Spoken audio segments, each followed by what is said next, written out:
பல்வேறு நிதி கமிட்டிகளை சொல்லி வெள்ளை அறிக்கை, பற்றாக்குறை அறிக்கை, ஏதாவது பட்ஜெட் ஏதாவது கருத்துக்கள் சொல்லிட்டு இந்த ஆட்சி நிறைவடையக்கூடிய இந்த கடைசி காலகட்டத்தில் இன்னைக்கு ஒரு கமிட்டி மாதிரி போட்டு அந்த கமிட்டியினுடைய முடிவை வந்து நம்ம சொல்றோம்.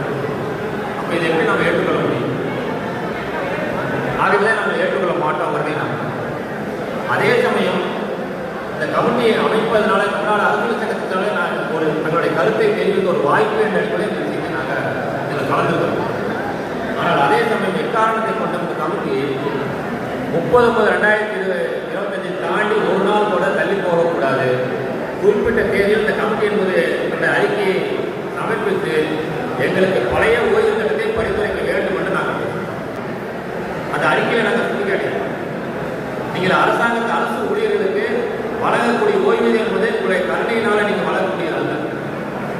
இந்திய அரசியலமைப்பு சட்டத்தினுடைய 109வது பிரிவிலும் 347வது பிரிவிலும் அரசு ஊழியர்கள் பணிபுரியும் போது அவருடைய வாழ்க்கை தரத்தை எந்த விதமான குறைபாடும் இல்லாமல் அவருடைய ஓய்வூதிய காலத்தில் பாதுகாக்க வேண்டிய அந்த அரசாங்கத்தினுடைய கடமையை சொல்லி இன்னைக்கு அந்த இந்திய அரசியலமைப்பு சட்டத்தில் சொல்லி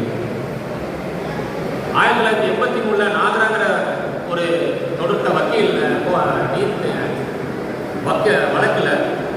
உச்சநீதிமன்றம் சொல்லியிருக்கிறது என்றால் அரசு ஊழியர்கள் தன்னுடைய வாலிப வயதை முழுமையாக கிட்டத்தட்ட 25 வயதிலிருந்து 60 வயது வரை தன்னுடைய வாழ்க்கையில முழுமையான வாழ்க்கையை இந்த அரசனுடைய நலத்திட்டங்களுக்காக அரசாங்கத்தினுடைய திட்டங்களை மக்களுக்கு கொண்டு செல்வதற்கான பணிபுரியக்கூடிய அந்த அரசுடைய அந்த வாழ்க்கையுடைய மிக பிரதானமான முக்கியமான அந்த வாழ்நாள் முழுவதும் இந்த அரசாங்கத்துக்காக உழைக்கக்கூடிய அந்த அரசுடைய ஓய்வூதியத்தை வழங்குவது என்பது இந்த அரசாங்கத்துடைய கடமையாக அல்ல.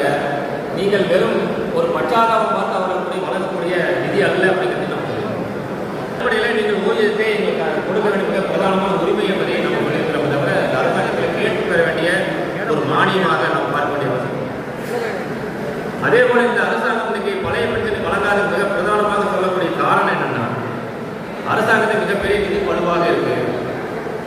புதிய பென்ஷனை வழங்கும் போது அது வந்து நாங்கள் வெளியில் வந்துட்டு பழைய பென்ஷனை கொடுத்தோம்னா மிகப்பெரிய ஒரு நிதிச்சுமை ஏற்பட்டுரும் அப்படின்னு சொல்லுவோம்.